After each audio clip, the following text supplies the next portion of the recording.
Koleksi pengalaman diganggu ketika memandu waktu malam. Cuaca malam itu agak panas. Nickman hidupkan semula penghawa dingin Proton E-Suara yang baru ditutup tak sampai 5 minit lalu. Dia baru kembali dari menghantar penumpang dari Taman Midah dan tersenyum girang memikirkan komisen yang akan diterimanya memandangkan Isnin depan orang akan mula bekerja setelah cuti panjang.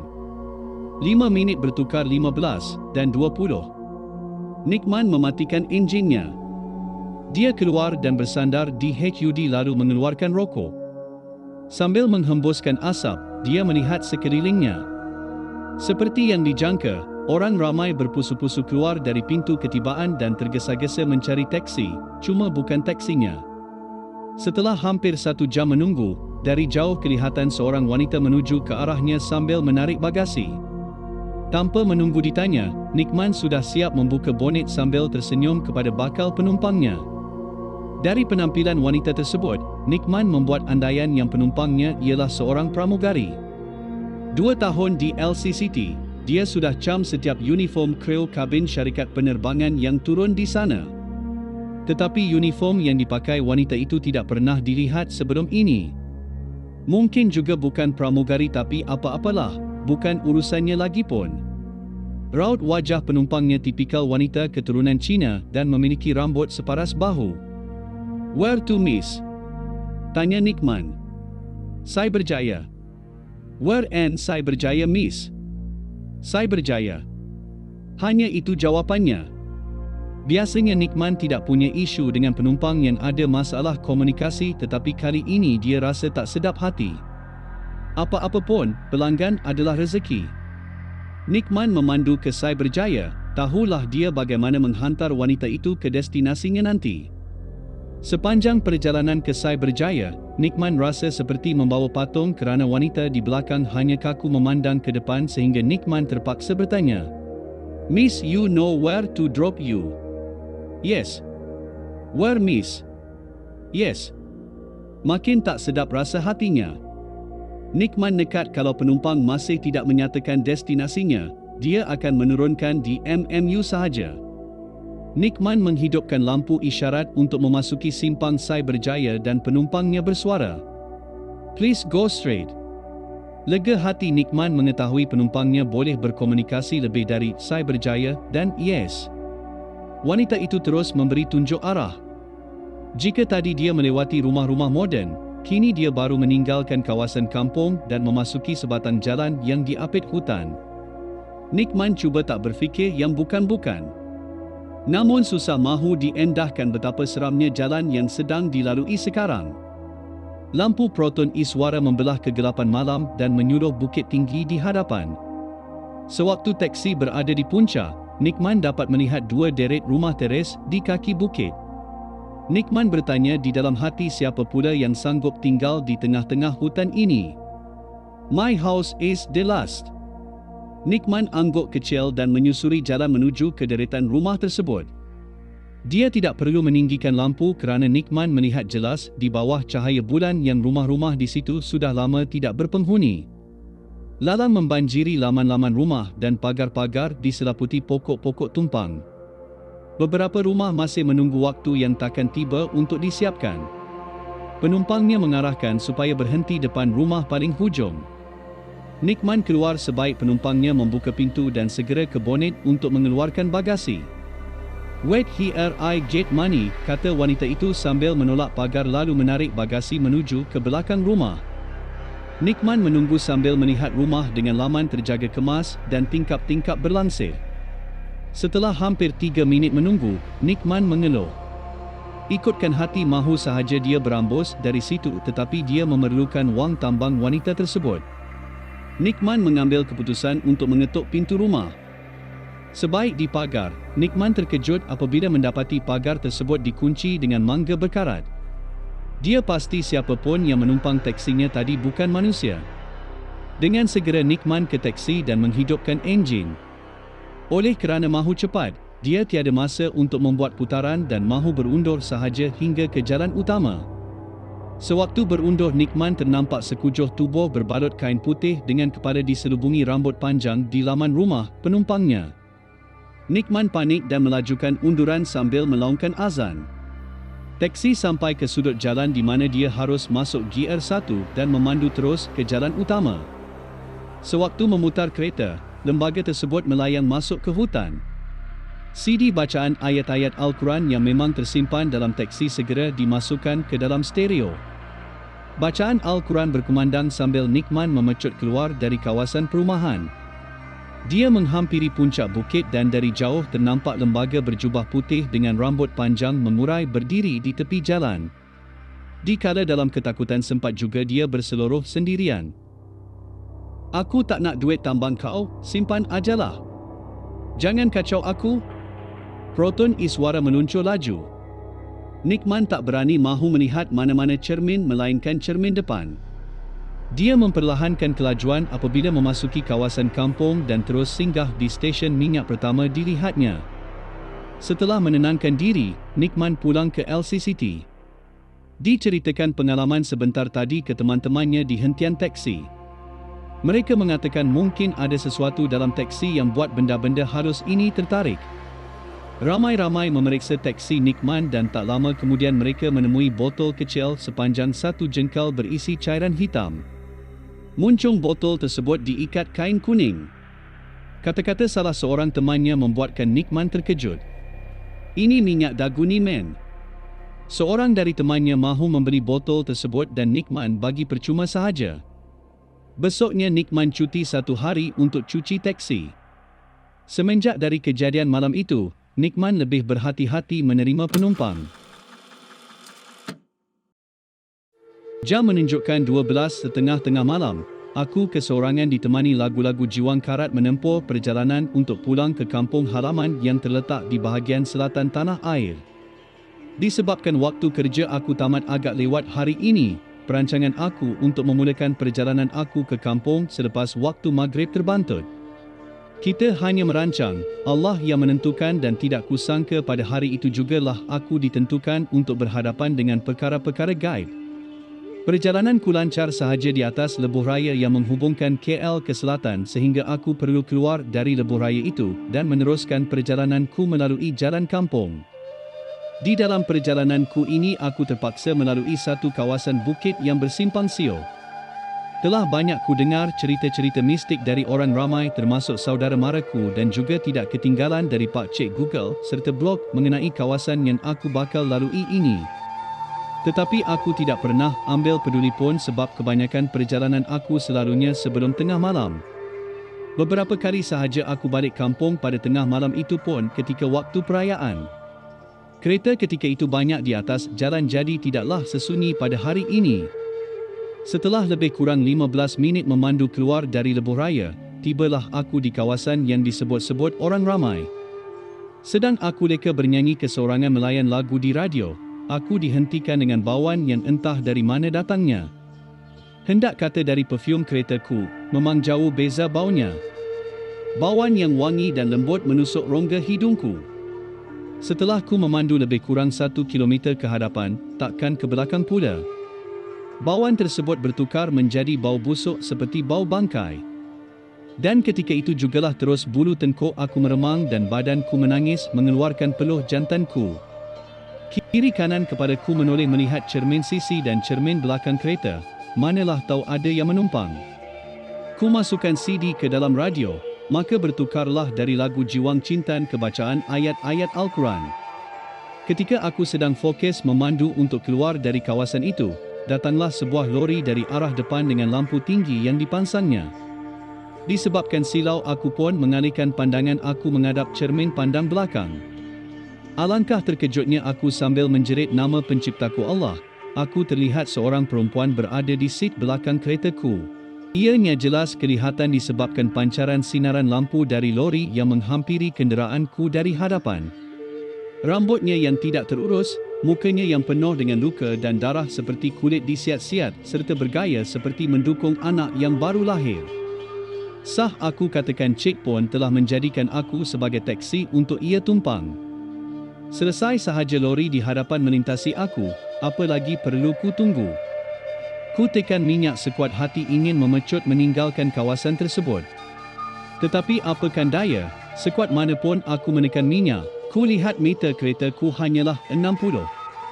Aku pun mula membaca ayat kursi agar ia menjadi pelindung diriku. Mulutku kumat kamit membaca, tetapi di dalam hatiku bermacam-macam sumpah menyumpah, carut-mencarut menyuruh makhluk itu pergi. Ku fikir ia hanya duduk diam-diam sahaja di belakang, tetapi ku tahu itu perkara mustahil yang akan berlaku. Aku menjadi kaku apabila ku merasakan ada hembusan angin meniup di leherku seperti seseorang sedang bernafas. Ku terasa ia menghampiriku, tetapi ku tidak sanggup untuk mengintai ke belakang apatah lagi untuk menoleh terus. Kepala aku jadi kaku seperti orang terselia leher. Berkali-kali juga hembusan itu dilemparkan ke tengkukku.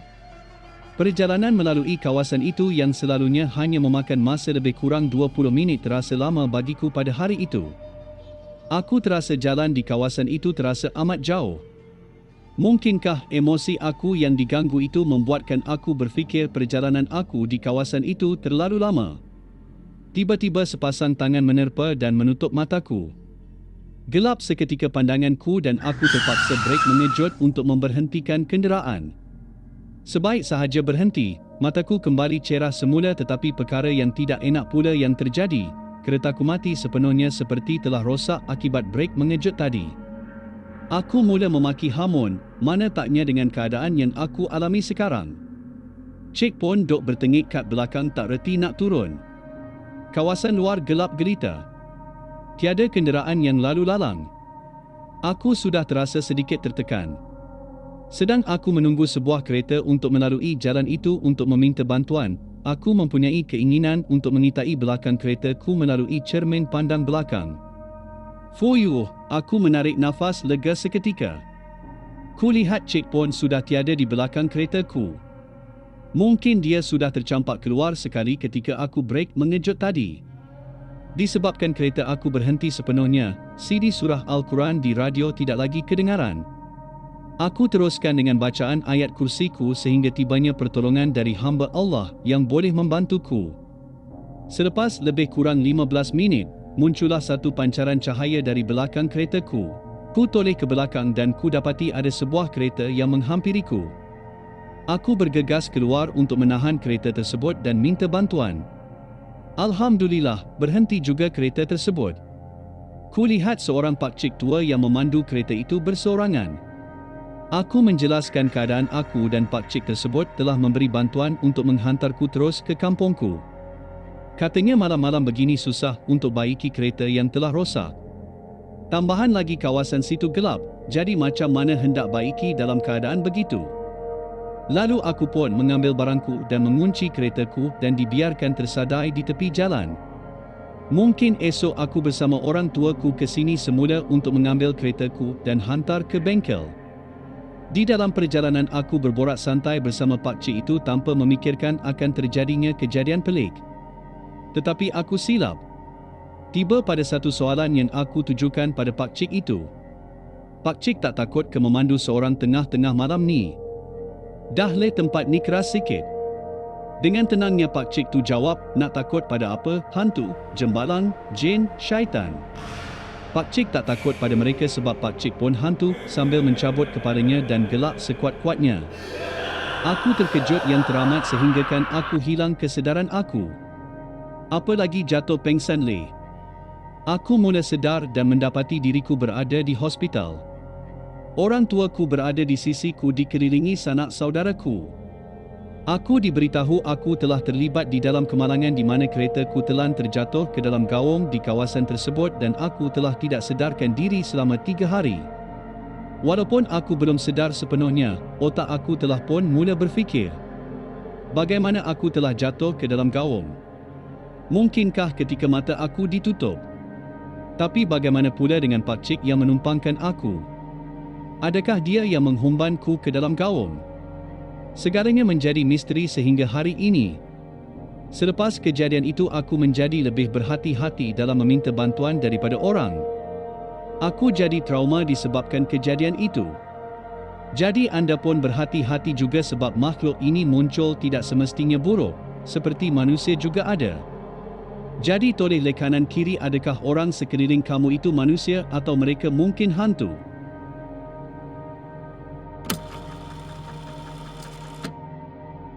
Cerita ini terjadi semasa cuti perayaan Hari Gawai masa tu. Sudah menjadi lumrah para pelajar untuk pulang ke kampung halaman masing-masing. Namun, tidak bagi aku, Esther, Maldini, Jubin dan juga Anne. Kami berlima memilih untuk bercuti di sebuah rumah panjang orang Iban untuk mengenali aktiviti masyarakat perkampungan tersebut semasa perayaan Hari Gawai. Kami berlima memilih untuk bertolak dari kolej pukul 8 malam kerana nak mengelakkan kesesakan di jalan raya lah katakan. Dalam perjalanan tu, seronoklah juga bercerita perkara yang lawak sehingga tak sedar jam sudah pukul 11.24 malam. Dalam keseronokan bercerita, tiba-tiba pula si Esther buka topik cerita hantu di mana jalan yang kami lalui malam tu merupakan jalan yang penuh dengan mistik. Tak semenanya suasana yang penuh gelak tawa tadi bertukar menjadi sunyi sepi. Aku dan Maldini sukakan cerita seram apalagi terus fokus akan apa yang disampaikan oleh Esther. Anne yang duduk di kanan cermin pintu tanpa segan silu meminta duduk di tengah di antara aku dan Maldini kerana dia jenis yang penakut bila berkaitan perkara yang seram sebegini. Dalam memecahkan kesunyian malam di jalan raya, Esther menanyakan kami berempat.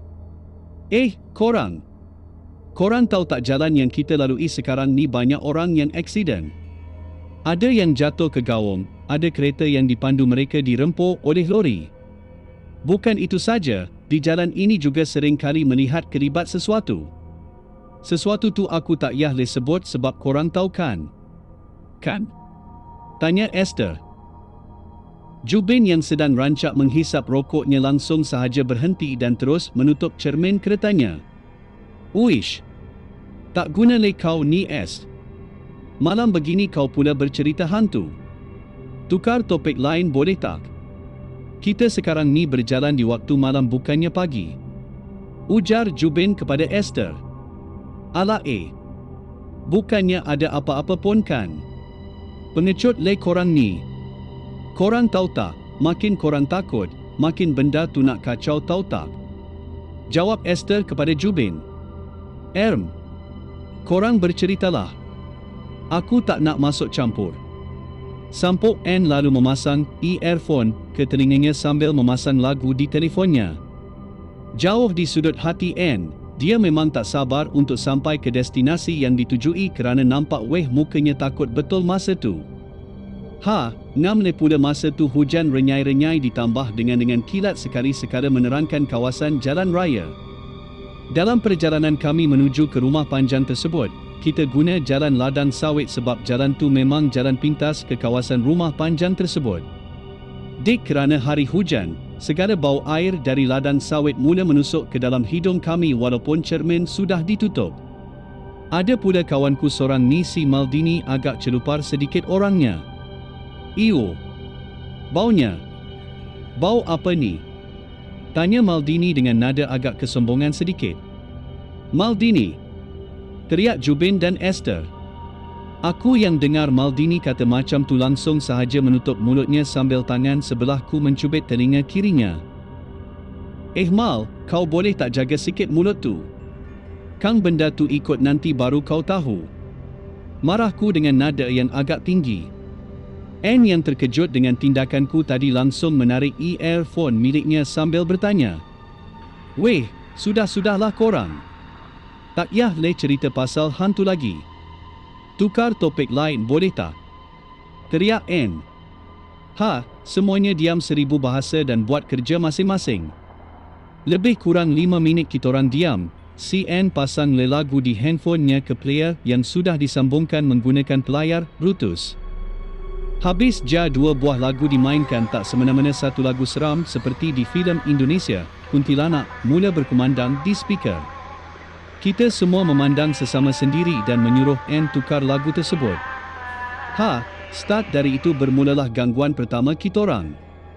Tengah leka bermain permainan di telefon, bahu kiriku macam ada tangan jam menyusup ke dadaku. Tergamamlah juga masa tu. Bila cari kepastian, yang sibuk dok meraba tadi hilang begitu saja. Ku melihat semua buat kerja masing-masing cuma Esther dan Jubin sedang rancak berbual. Dalam perjalanan kitorang yang masih setengah jalan tu, tiba-tiba si Jubin menghentikan keretanya dalam keadaan cemas. Katanya, Dia melihat kelibat perempuan dalam lingkungan 40 lebih tiba-tiba berlari dari bahu kiri jalan ke kanan. Bila kereta dah stop tak nampaklah pula kelibat perempuan tu. Masa tu, dah berpeluh dah Jubin. Belum sempat dia tafsir, Maldini terus beri konklusi cuma lamunan je dan meminta dirinya untuk membawa kereta. Perjalanan ke kawasan rumah panjang masih jauh lagi dan kulihat semua tidur cuma aku, Esther dan Maldini sahaja masih terjaga. Tidak lama lepas tu, si Esther tiba-tiba saja memekik beritahu yang dia ternampak seorang perempuan berdiri di atas batu jalan raya. Batu jalan yang menunjukkan berapa batu lagi untuk sampai ke destinasi. Kami berempat dengan suara Esther terus melihat ke belakang namun semuanya gelap gelita. Sejak kes tu tadi, si Esther menangis sahaja. Adalah si Anne cuba tenangkan Esther namun gagal. Lama juga kami menenangkan Esther, nasib dia berhenti menangis. Dia pun melekatkan kain di cermin pintunya kerana tak sanggup lagi kot-kot ternampak sesuatu. Semasa membuka cermin kereta, kami terdengar bunyi helaian ketawa begitu halus sekali. Kitorang tersentak. Kata orang kalau dengar bunyi ketawa sayup bunyi, bermakna benda tu dekat je dengan kita, kalau kuat pula bermakna dia jauh dari kita. Ha! Itulah Cik Ponti.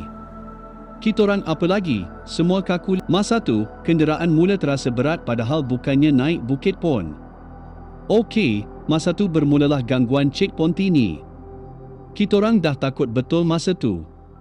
Bila pandang cermin belakang depan nampak satu kain putih terjurai tapi mukanya tak nampak sehingga si Maldini menaikkan lampu tinggi. Masa tu tersuluhlah mukanya. Mukanya. Tak payah cerita masih cantik lagi yang dekat dalam TV tu. Yang satu ni, astaga. Tak mampu nak describe. Dia mengilai tak henti-henti. Pelbagai cara dia ganggu kitorang. Sampai satu saat kitorang ternampak satu rumah berdindingkan daun nipah dan ada lampu. Kitorang terus menghentikan kenderaan di sana.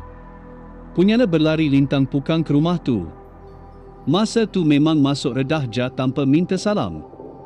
Sekali nampak seorang nenek duduk di ruang tamu sambil menuangkan air teh di 5 cawan serta menjemput kitorang duduk. Dia seperti tahu akan kedatangan kitorang. Sekali aku dan Anne melihat keluar cermin. Jelas terpampang Cik Ponti melihat kitorang melalui cermin. Berderau darah kitorang. Sambil tu nenek tadi terkumat kamit seperti membaca sesuatu yang tak jelas. Barulah gangguan tadi hilang. Si nenek tadi terus menjelaskan bahawa Cik Ponti ni datang sebab ada yang memanggilnya. Kami semua terkedu dan melihat Anne sebab masa perjalanan tu dia terpasang lagu permujaan tersebut. Barulah kitorang faham.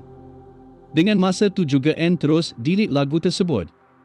Nenek tersebut mempelawa kitorang untuk bermalam di rumah usang sementara hari sudah jauh malam. Kitorang bersetuju. Kitorang bergumpul tidur di ruang tamu. Dalam jam pukul 3 pagi kalau tak silap, aku terbangun sebab nak kencing. Aku tengok Jubin dan Maldini nyenyak punya tidur mati. Aku kejutkan untuk temankan aku pun tak sedar juga. Masa tu baru aku sedar si Esther dan Anne tak ada di samping kitorang. Aku pun apalagi, pergi seorang ke tandas. Masa perjalanan tu aku dengar ada orang menangis kecil je bunyi di dalam bilik. Bunyinya memang kenal dah, memang suara Anne dan Esther. Aku cuba cari lubang kecil dan tengok apa yang berlaku. Kulihat Anne dan Esther menangis teresa-esa ingin melepaskan diri. Aku pun apalagi berlari mendapatkan Jubin dan Maldini untuk bantu melepaskan mereka berdua. Kitorang ambil kata sepakat untuk tinggalkan rumah tersebut. Semasa nak balik tu tiba-tiba nenek tersebut menyapa kitorang. Nak meninggalkan rumah nenek ni Ker? Tanya nenek tersebut. Esther dan Anne terus mencegah kami bertiga daripada melihat nenek tersebut. Si nenek tadi pun bertanya lagi. Tak suruh tengok, ke dah tahu? Masa tu suara nenek tadi bertukar menjadi garau sambil ketawa mengilai. Kitorang berlari tanpa mengambil barang kitorang yang tertinggal. Lebih kurang 5 minit kitorang berlari nampaklah rumah panjang yang kami ingin pergi. Kami disambut oleh ketua kampung dan bertanya kenapa kami sampai lewat begitu. Kami menjelaskan yang kami diganggu oleh Cik Ponti dalam perjalanan dan si nenek di rumah berdindingkan daun nipah. Ketua kampung terkejut dan beritahu rumah tersebut sudah lama tidak berpenghuni dan sudah lama hangus. Kami tergamam seketika. Ketua kampung bertanya lagi pukul berapa kami memulakan perjalanan ke sini dan kami menjawab dalam pukul 8 PM sebegitu. Ketua kampung terperanjat dan memberitahu sepatutnya kami sudah sampai dalam pukul 10 PM sebegitu. Kami hanya memandang sesama sendiri dan menggelengkan kepala tidak tahu di manakah kami semasa perjalanan tersebut. Setiba waktu pagi, ketua kampung menemani kami untuk mengambil semula barang yang tertinggal di rumah tersebut. Terkejutlah juga kami berlima. Mana taknya, rumah tersebut habis dijilat api dan sudah ditumbuhi rumput dan daun lalang. Kami mencari barang kami yang tertinggal. Ketua kampung membawa kami untuk melihat kawasan sekeliling. Memang jelas sekali kawasan tersebut memang sudah lama hangus. Kami berlima pun pulang ke kawasan rumah panjang tadi. Belum sempat kita melangkah kaki, kitorang nampak 5 cawan teh semalam masih ada di meja kecil yang hangus setengah. Yang lebih peliknya, cawan tersebut masih panas lagi. Kitorang pun tanpa berfikir panjang terus meninggalkan kawasan tersebut tanpa melihat belakang. Like dan subscribe untuk mendengar lebih banyak koleksi kisah-kisah seram dan sekiranya anda punya cerita seram untuk dikongsikan boleh kongsikan di ruangan komen ataupun email kepada kami.